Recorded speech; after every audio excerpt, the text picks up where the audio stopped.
나의 사랑하는 채 비록 헤어졌으나 어머니 태초에 하나님이 천지를 창조하시니라.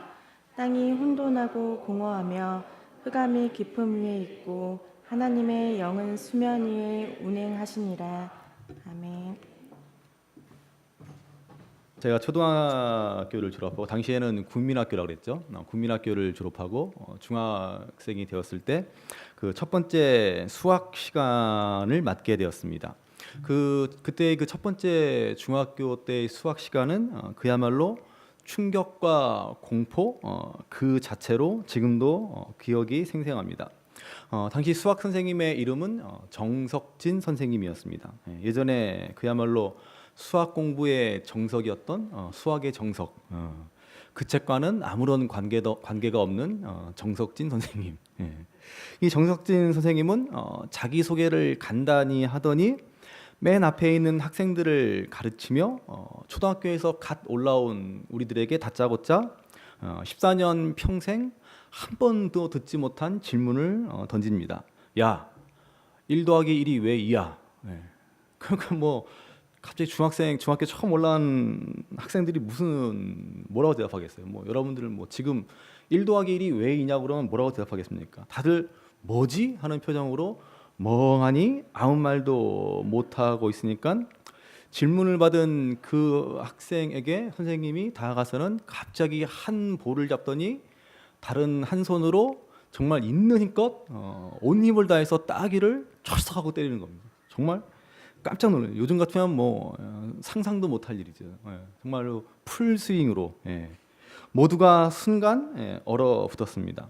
선생님의 질문은 여기서 끝나지 않고 다음 학생에게 또 이어집니다. 야, 너 1 더하기 1이 왜 2야? 또 한 번 선생님의 그 진심을 다한 뺨따구가 날아갑니다. 거기서 끝나지 않습니다. 질문은 계속되지만 누구 하나 제대로 된 대답을 내놓지 못합니다. 네, 뭐 1 더하기 1은 2지만 1 더하기 1은 1이 되기도 합니다. 어디서 주워 들은 건 있어가지고 역시나 여지없이 뺨따구가 날아갑니다.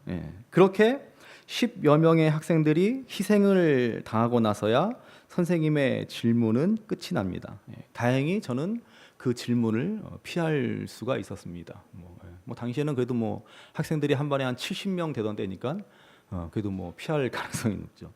선생님은 대답해 줍니다. 1 더하기 1이 왜 2가 되냐? 그것은 수학의 정의다 그랬습니다. 저는 그때 그 말이 지금도 생생합니다. 수학은 정의를 알아야 문제를 풀 수 있다라고 하는 것입니다. 1 더하기 1이 그게 아니라 그것은 하나의 약속이고 정의로서 1 더하기 1은 2라고 하자라고 정의를 했기 때문에 그렇다라고 하는 것입니다. 정석진 선생님의 그 진심 어린 참교육이 아직도 뇌리에 생생합니다. 여러분, 모든 일은요 정의를 알아야 합니다. 수학만 그렇겠습니까? 그 본래 의미, 이것이 의미하는 것이 무엇일까? 그것을 우리가 알아야 그 일을 제대로 할 수가 있습니다. 오늘부터 우리는 창세기의 말씀을 보려고 합니다. 창세기 1장부터 11장까지의 말씀만 볼까 생각됩니다. 너무 기니까. 자, 창세기 1장부터 11장은 보통 원역사라고 해서 이 세상의 근원적인 역사를 말해줍니다. 다시 말하면 이 세상에 대한 정의를 내려주고 있는 것이 창세기 1장부터 11장의 말씀이라고 할 수 있습니다. 도대체 이 세상은 무엇이며 왜 만들어졌는가? 인간은 누구이며 왜 존재하는가?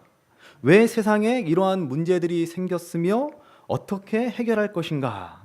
이렇게 우리가 사는 이 세상의 기원에 대해서 우리 인생의 근원적인 질문과 대답을 말해주는 것이 창세기 1장에서 11장입니다.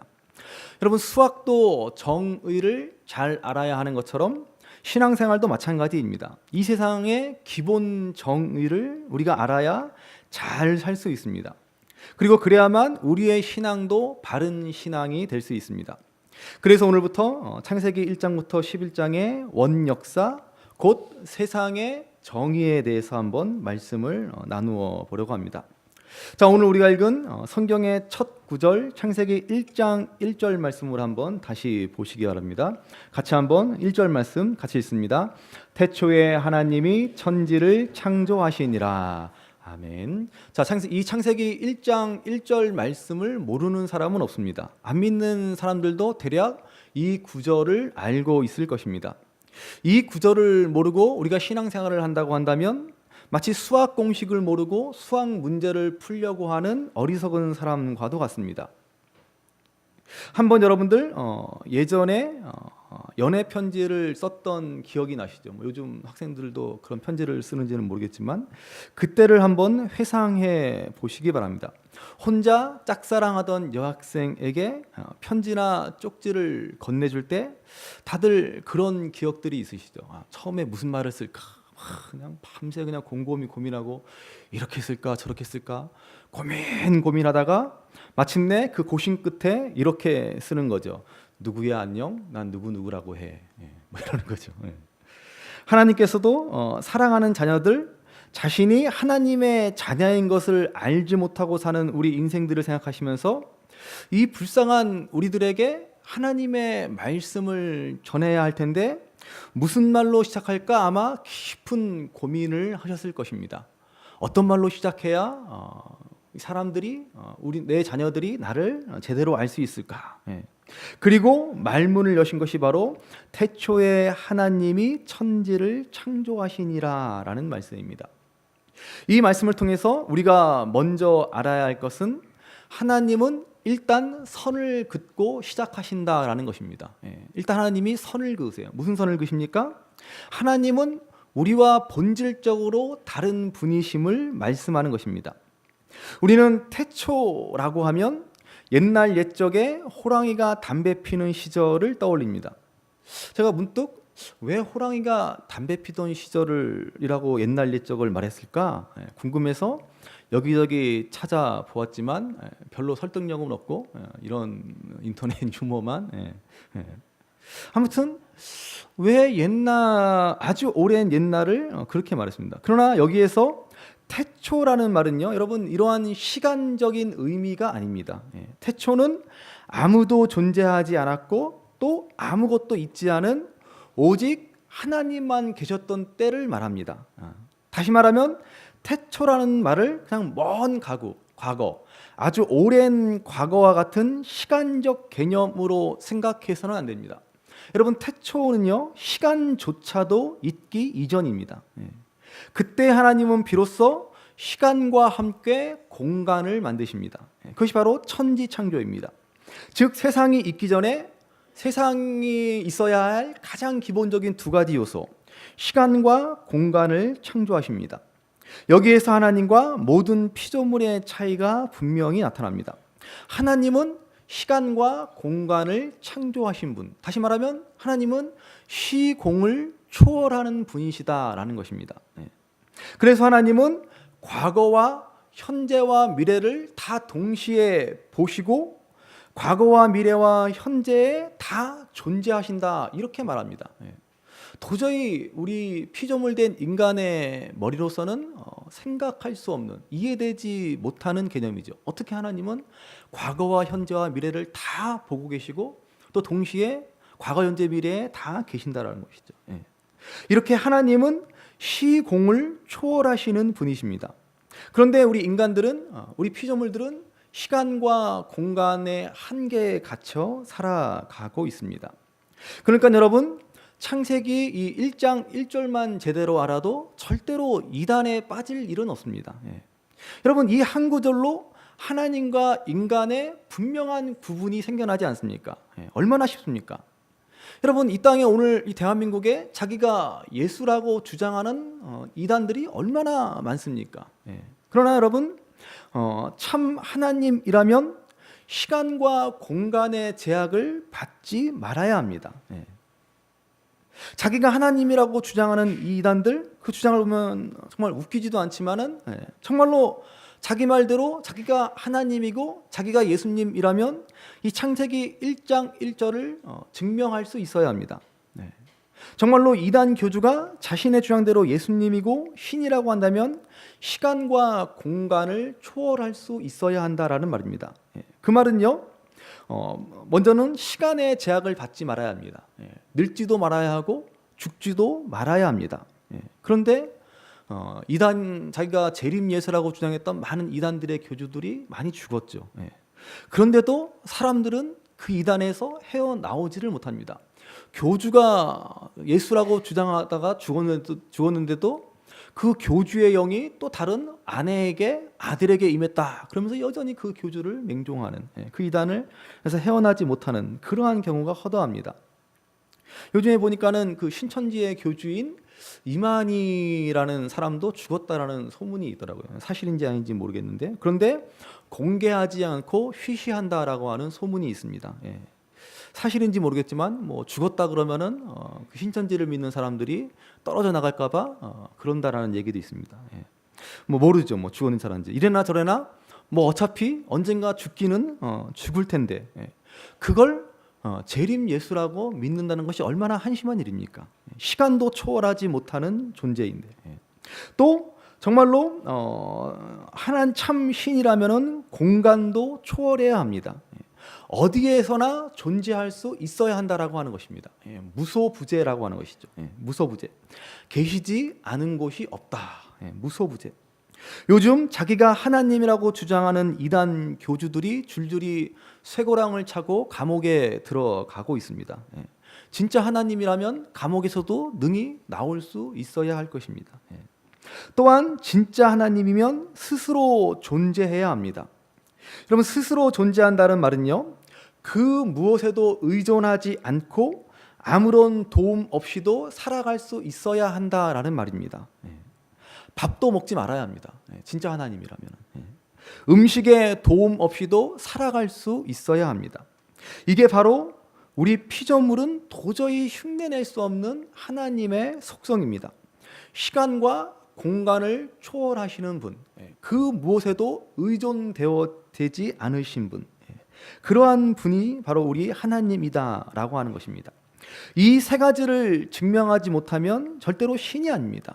그러니까 여러분, 여기에 뭐가 있다, 저기에 뭐가 있다라고 해도 절대로 빠질 이유가 없습니다. 이단에 빠진 사람들은요, 성경의 가장 기본적인 정의인 창세기 1장 1절도 모르는 것입니다. 그러면서 뭐 자기들한테 뭐 진리가 있다는 등, 지금까지 들어오지 못한 뭐 성경의 심오한 이치를 깨달았다는 등 뭐 그런 헛소리나 하고 앉아 있는 거죠. 창세기 1장 1절도 모르면서. 우리말에 난 놓고 기억자도 모른다 그러죠. 빨래 찢게 놓고 A자도 모른다. 성경 가지고 있으면서도 창세기 1장 1절도 모르면서 뭘 자기네들이 뭘 안다고. 그렇죠? 그러므로 우리는 창세기 1장 1절 말씀을 분명히 알고 믿어야 합니다. 우리 신앙의 가장 기본적인, 가장 근원적인 정의입니다. 하나님은 태초부터 계신 분, 그분은 시간과 공간을 초월해서 스스로 존재하시는 분이다라고 하는 것을 분명히 믿어야 합니다. 자, 그런가 하면요, 하나님은 무에서 유를 창조하신 분이십니다. 태초에 하나님이 천지를 창조하시니라는 이 말씀에서 우리가 주목해서 볼 말은 태초라는 말과 더불어서 창조라는 단어입니다. 우리는 이 하나님의 창조를 무에서 유를 창조하신 하나님이라고 말합니다. 그런데 여러분, 그 성경 어디를 봐도요, 하나님이 무에서 유를 창조하셨다라는 구절은 없습니다. 성경에는 창조를 의미하는 단어가 여럿 있는데 그중 우리가 기억해야 할 두 개의 단어가 있습니다. 바라라는 단어와 야차르라는 히브리어 단어입니다. 이 바라라는 단어는 무에서 유를 창조했다라는 뜻으로서 오직 하나님과 관련해서 사용되어지는 단어입니다. 태초에 하나님이 천지를 바라하셨다라고 하는 거예요. 그게 바로 무에서 유를 창조하셨다. 반면에 야차르라는 단어는 어떤 재료, 원료를 가지고 다른 무엇을 만들었을 때 쓰는 단어입니다. 그게 바로 야차르입니다. 그래서 창세기 2장 7절에 보시면 흙으로 사람을 지으셨다라고 할 때 사용된 단어는 야차르입니다. 하나님이 인간을 지으실 때는 흙이라는 재료, 그 원료를 가지고 우리 인간을 지으셨기 때문에 야차르라고 말합니다. 야차르그로 사람을 지으셨다라는 것이죠. 여러분들 기억하시라고. 야차르. 그러나 본래 하나님의 근원적인 창조는 바라입니다. 바라. 무에서 아무것도 없는 상태에서 세상을 만드신 것입니다. 자, 이것은 하나님의 절대적인 주권과 놀라운 능력을 강조하는 단어입니다. 그러므로 우리가 하나님이 창조주이심을 믿는다라는 말은 다른 말로 하면 하나님의 절대적인 주권, 하나님이 내 인생의 주인이고 뿐만 아니라 온 세상의 주인이시며 또한 하나님의 무한하신 능력, 아무것도 없는 무에서 유를 만드시는 그 능력을 믿는다라는 말입니다. 그러므로 하나님이 세상을 만드셨고 세상을 시작하셨습니다. 창조주 하나님을 아무도 이길 수 없고 하나님이 하시는 일을 아무도 막을 수 없습니다. 그러므로 우리 인간은 창조주 하나님 앞에서 겸손해야 합니다. 사무엘서에 보시면 사울 왕은 군대 3,000을 풀어서 다윗을 죽이고자 혈안이 됩니다. 사울은 왕이었으나 다윗을 시기하여 그렇게 하였습니다. 절체절명의 위기 가운데서도 그러나 다윗은 추호의 흔들림이 없습니다. 오히려 사울을 죽일 수 있는 절호의 찬스가 있었음에도 2번이나 그의 목숨을 살려주었습니다. 이런 다윗의 크고 넉넉함은 어디에서 나오는 것이겠습니까? 바로 하나님의 절대적인 주권을 믿는 믿음에서 비롯된 것입니다. 그러므로 여러분, 우리는 우리 인생이 그저 우연히 흘러가는 것이 아님을 알아야 합니다. 우리는 하나님의 절대 주권을 믿어야 합니다. 하나님이 우리의 인생을 계획해 놓으셨고 우리의 인생을 다스리시고 일일이 간섭하시고 이끌어 가신다라고 하는 사실입니다. 절대로 우리 인생에 우연은 없습니다.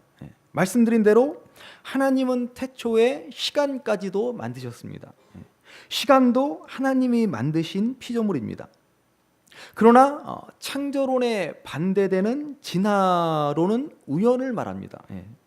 처음 단세포였던 아메바니 이런 단세포 생물들이 우연히 몇천 년, 몇만 년 그렇게 단세포로 생활하다가 우연히 여러 개의 다세포 생물이 되고 또 그렇게 몇천 년, 몇만 년 살다가 우연히 고등 생물로 진화되었다라고 하는 것입니다.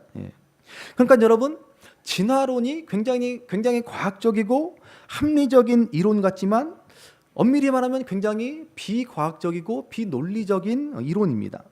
결정적인 순간에 그럴듯하게 말하다가 결정적인 그 이론에서 우연히 어쩌다가 그렇게 진화되었다. 그렇게 어물쩍 넘어가는 이론입니다. 그러니까 여러분, 절대로 우리가 진화론이니 세상의 무신론자들의 무슨 과학적인 그러한 이론 앞에서 절대로 기가 죽을 필요가 없습니다. 우리는 사람들이 진화론을 들이대고 야, 성경에 세상에 하나님이 있다는 증거가 어디 있어? 라고 들이대면 갑자기 우리는 자신이 없어지죠. 창조의 증거가 있냐라고 하면 우리는 움츠려듭니다. 그러나 여러분, 자신감을 가지십시오. 단단하고 담담하고 당당하게 맞서십시오. 진화론이 맞다는 확실한 증거도 없고요. 반면에 창조론이 틀렸다는 확실한 증거도 없습니다. 세상 사람들이 야, 하나님이 어디 있어? 증거 대봐 라고 물어보시면 야, 하나님이 없다는 증거는 어디 있어? 라고 당당하게 맞서십시오. 그야말로 진화론이 맞는지 창조론이 맞는지 길고 짧은 건 나중에 죽어봐야 합니다. 나중에 그전에는 몰라요. 그러니까 여러분, 절대로 기죽지 마십시오. 창조론이 틀렸다는 증거가 어디 있습니까? 사실 잘 살펴보면요, 창조론이 아니면 설명되지 않는 이 세상의 일들이 너무나 많습니다. 우리 인간의 몸, 우리 인간의 인체의 신비라든지 이 피조 세계, 이 자연 세계가 돌아가는 이치라든지 하는 것들을 보면은 가만히 보면은 이게 우연히 절대로 이루어질 수 없는 것들이 너무나 많습니다. 정말로 탁월한 지혜자가 정말로 조물주가 창조해 놓지 않고서는 그렇지 않고서는 불가능한 세상의 이치들, 세상의 섭리들이 너무나 많다라는 것을 여러분 바라보십시오. 그래서 의외로요, 정말로 의외로 유명한 과학자들, 정말로 뛰어난 과학자들 가운데 신앙인들이 오히려 많습니다. 그들의 그 탁월한 이론과 논리로서 아무리 파고들어도 이해되지 않는 것들, 이루어질 수 없는 것들이 세상에 이루어지는 것들을 보고 그들이 하나님을 고백하지 않을 수 없다라고 하는 것이죠. 그래서 꽤 오래된 책으로 기억하는데요, I don't know라고 하는 제목의 책이 있습니다. 그게 뭐냐면은 세계의 유명한 석학들이 고백해 놓은 것들입니다. 자신들이 그렇게 평생에 연구해 놓은 그 과학 이론들, 작업들을 가지고 생각해봐도 파도 알 수 없고 깨달을 수 없고 이해할 수 없는 것들이 세상에는 너무나 많다라고 하는 것이죠. 결국엔 신의 존재를 인정할 수밖에 없다라고 하는 것입니다. 여러분, 그러니까요, 우리가 진화론자들의 공격 앞에서 또 창조론을 믿지 않는 불신자들 앞에서 절대로 움츠려들고 기죽을 이유가 없습니다. 당당하게 맞서십시오. 아니라는 증거가 어딨냐, 하나님이 안 계시다는 증거가 어딨냐라고 맞서야 합니다. 진화론을 믿는 사람들은요, 인생을 우연으로 여깁니다. 그게 진화론적 세계관이라고 하는 것입니다. 모든 게 결국은 우연입니다. 우연히 왔다가 우연히 가는 게 인생이라고 합니다. 그러니까 뭐 인생을 의미 있고 가치 있게 뭐 보람되게 바르게 살아가야 할 이유가 없는 것이죠. 그냥 우연히 왔다가 우연히 가는 인생인데 내 배만 채우다가 내 욕심만 채우다가 죽으면 끝이다라고 생각하고 마는 것입니다. 그러나 여러분, 우리 기독교는 우연이 아닙니다. 필연입니다. 필연. 모든 것이 하나님의 주권과 섭리 가운데 일어난 일이고, 우리가 이 땅에서 살아가게 된 것도 하나님의 계획과 섭리 가운데 이루어진 일이라고 하는 것을 우리는 믿습니다. 그러므로 우리에게 있는 시간도 결코 우연히 만들어지거나 단순히 의미 없이 흘려 보내버리는 것이 아닙니다. 하나님의 섭리와 명백한 의도와 뜻에 따라 우리에게 주어진 시간을 우리는 사용할 줄 알아야 합니다. 하나님은 우리들에게 시간을 선물로 주셔서 각자 인생을 살아가게 하십니다. 그래서 각 사람에게 할당된 시간은 다릅니다. 누구는 오래 살고 또 어떤 사람은 굉장히 짧은 시간만 갖고 살아가게 됩니다. 이에 대해서 사람들은 과연 하나님이 공평하신가? 과연 하나님이 전지전능하신 분인가? 라고 별의별 이의를 제기하기도 합니다. 김보미라는 4살 된 어린아이가 갑자기 의식을 잃고 병원에 입원합니다. 그리고는 뇌사 상태에 빠져서 다시는 깨어나지 못했습니다. 보미의 부모님은 시간의 주인은 하나님이시며 그 시간을 보미에게 허락하신 분도 하나님임을 너무나 잘 알고 있었습니다.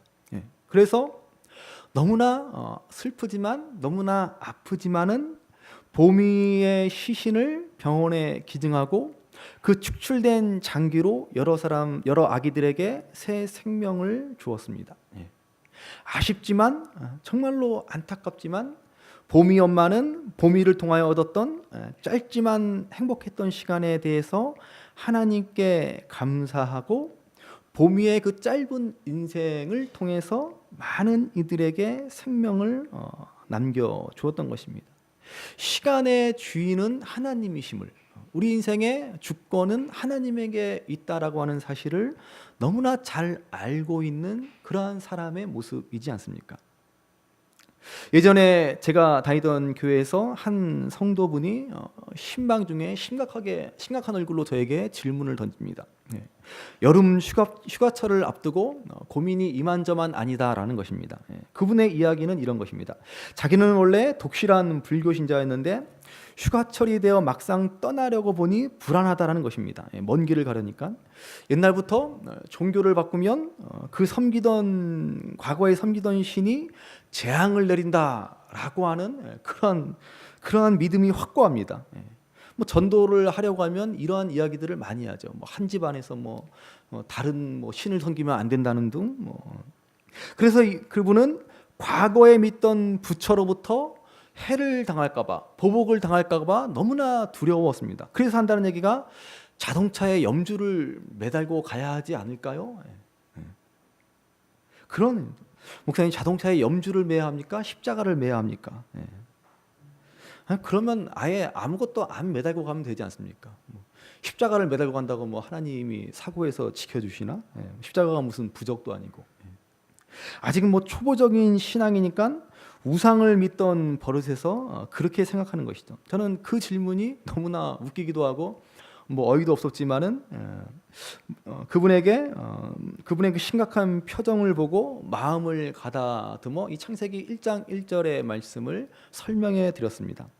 하나님만이 유일하신 참신이고 그분만이 모든 만물의 주인 되시며 만물을 다스리시며 섭리하시는 참 능력의 하나님이다. 그러니 걱정 마시고 우리 하나님을 믿고 잘 다녀오십시오. 그랬더니 그분이 금세 표정이 밝아지는 것을 보았습니다. 시편 기자는 창조주 하나님께 이렇게 찬양을 올립니다. 시편 104편 2절에서 5절까지의 말씀입니다. 주께서 옷을 입은 같이 빛을 입으시며 하늘을 휘장같이 치시며 물에 자기 누각의 들보를 얹으시며 구름으로 자기 수레를 삼으시고 바람 날개로 다니시며 바람을 자기 사신으로 삼으시고 불꽃으로 자기 사역자를 삼으시며 땅에 기초를 놓으사 영원히 흔들리지 아니하게 하셨나이다. 시편 기자는 이 땅에 일어나는 모든 자연 현상들, 모든 피조 세계의 움직임을 바라보며 그 속에서 하나님의 살아계신 손길을 발견합니다.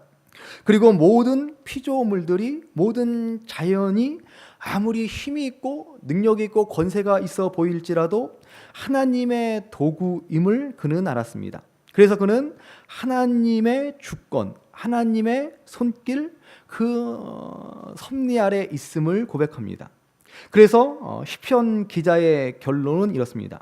내가 평생토록 여호와께 노래하며 내가 살아있는 동안 내 하나님을 찬양하리로다. 나의 기도를 기쁘게 여기시기를 바라나니 나는 여호와로 말미암아 즐거워하리로다. 아멘. 하나님을 창조주로 고백하는 사람의 당연한 반응입니다. 어떠한 인생의 시련이 닥쳐도 창조주 하나님이 나의 아버지이심을 믿기 때문에 절대로 흔들리지 않습니다. 일평생 흔들리지 않고 하나님을 찬양하며 하나님으로 말미암아 기뻐하는 삶을 살아가는 것입니다. 찬양에 해당하는 히브리어는 자마르입니다. 자마르. 악기를 연주하다라는 뜻이 있고요. 그 외에도 포도나무 등을 다듬다, 가지를 치다, 정리하다라는 뜻이 있습니다. 찬양은 먼저 노래하며 악기를 연주하며 하나님을 높이는 것입니다. 그리고 찬양은 포도나무를 다듬는 것입니다. 이게 무슨 뜻일까? 우리 새로 오신 우리 김덕남 권사님이 포도 농사를 오래 지셨건 지금까지 참 찬양의 삶을 열심히 살아오셨는데 찬양은 포도나무를 다듬다. 포도나무뿐만 아니라 가지를 치고 정리하는 삶을 살아가는 것이 바로 하나님을 찬양하는 것이다. 이게 무슨 뜻일까요? 무슨 뜻? 곰곰이 생각하다가 이 단어를 묵상하면서 생각나는 노래가 하나 있습니다. 하덕규 씨의 가시나무새라는 노래입니다. 전문은 이렇습니다. 한번 그 의미를 잘 되새기며 들어보시기 바랍니다. 내 속엔 내가 너무도 많아 당신의 쉴 곳 없네. 내 속엔 헛된 바램들로 당신의 편할 곳 없네. 내 속엔 내가 어쩔 수 없는 어둠 당신의 쉴 자리 빼앗고 내 속엔 내가 이길 수 없는 슬픔 무성한 가시나무 숲 같네. 바람만 불면 그 메마른 가지 서로 부대끼며 울어대고 쉴 곳을 찾아 지쳐 날아온 어린 새들도 날아가고 바람만 불면 외롭고 또 괴로워 슬픈 노래를 부르던 날이 많았는데 내 속엔 내가 너무도 많아 당신의 쉴 곳 없네. 이런 내 속엔 내가 너무도 많기 때문에 자마를 찬양을 할 수 없다는 것입니다. 왜 찬양이 가지를 친다라는 의미인지를 너무나 생생하게 말해주는 노래말입니다. 여러분, 우리의 삶에요 가지가 너무나 많습니다. 잔가지들. 하나님 찬양과 하나님을 즐거워하는 것은 동의어입니다.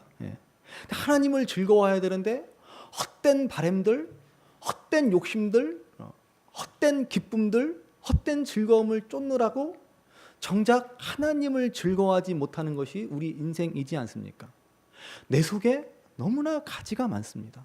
너무나 가지가 많아서 정작 하나님을 온전히 찬양하지 못하고 정작 하나님이 우리 안에 계실 곳이 없는 것입니다. 다이앤 오델이라고 하는 여성은 3살 때인 1951년 소아마비로 인해서 폐 기능이 약해져서 당시 기술이 발달하지 못한 시대인지라 인공폐를 만들어서 평생 그 인공폐를 부착하며 살아야만 했습니다. 인공폐를 부착한다라고 했지만 사실은 인공 부착이 아닌 그 속에 들어가서 살아야만 했습니다. 길이 2m, 무려 무게 340kg의 원톤형 강철 안에 누워서 평생을 지내야만 했습니다. 얼굴만 겨우겨우 원통 밖으로 내놓을 수 있었고 그것도 잠깐뿐이었습니다. 가족들과 손 한번 따뜻하게 만지는 것도 쉬운 일이 아니었습니다. 하지만 그는 경건한 믿음과 소망으로 자신의 인생을 가꿔갑니다.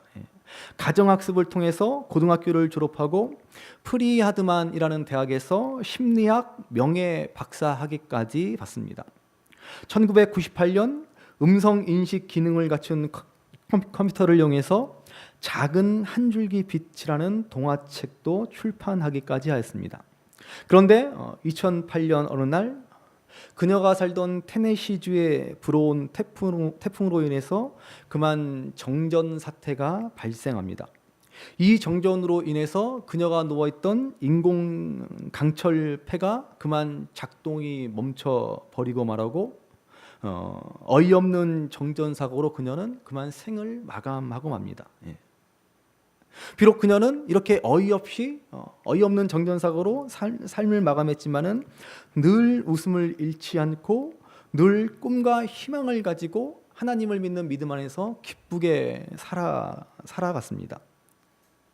우리는 다이앤 오델은 340kg이라는 강철폐 속에 들어가 살면서도 웃음을 잃지 않았고 낙심하지 않고 하나님을 즐거워하며 감사하며 살았습니다.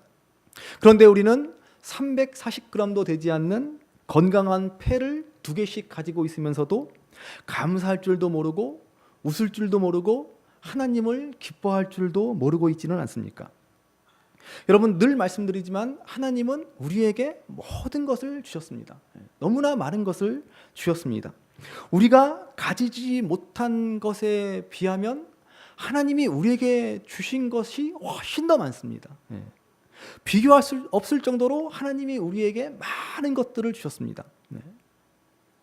그런데 우리는 겨우 가지지 못한 몇 가지 때문에 불평하고 원망하고 그 잔가지들로 인해서 하나님을 찬양하지 못하고 살아가고 있지는 않습니까? 우리 속에 가지들이 많아서 우리가 찬양을 잃어버리며 살아가고 있지 않습니까? 가을에 풍성한 열매를 거두기 위해서는 가지치기는 필수입니다. 내 헛된 바램들, 욕심들, 세상 욕망들, 정욕들, 세상의 근심과 걱정에 수많은 가지들을 잘라내시기를 바랍니다. 창조주 하나님의 놀라운 주권과 능력과 섭리를 보시기를 바랍니다. 실패가 두려우십니까? 그러나 창조주 하나님은 우리의 실패 속에서도 놀라운 창조의 지혜로 새 힘을 허락하여 주실 것입니다. 여러분, 죽음이 두렵습니까? 시간을 만드시고 죽음 너머의 세계까지도 주관하시는 하나님이신데 무엇이 두렵습니까? 인생살이가 빡빡하다고 여러분 찬양이 나오지 않습니까? 하나님이 모든 것을 선물로 주셨는데 설마 우리에게 좋지 않은 것으로 나쁜 것을 선물로 주시겠습니까? 그러므로 바라기는 창조주 하나님을 다시 한번 굳건히 바라보는, 확실하게 붙드는 저와 여러분들 되시기를 바랍니다. 유일하신 참 하나님이신 그분이 나의 아버지이심을 기억하며 하나님의 주권과 통치와 선하신 섭리를 바라보며 이제 더욱더 그 하나님의 은혜 안에서 하나님을 기뻐하며 하나님을 즐거워하며 믿음으로 더욱더 단단하고 담담하고 당당하게 살아가시는 저와 여러분들 되시기를 주님의 이름으로 간절히 바랍니다. 귀하다 우리 어머님이 들려주시던 재미있게 듣던 말이 책 중에 있으니 이 성경심이 사랑합니다.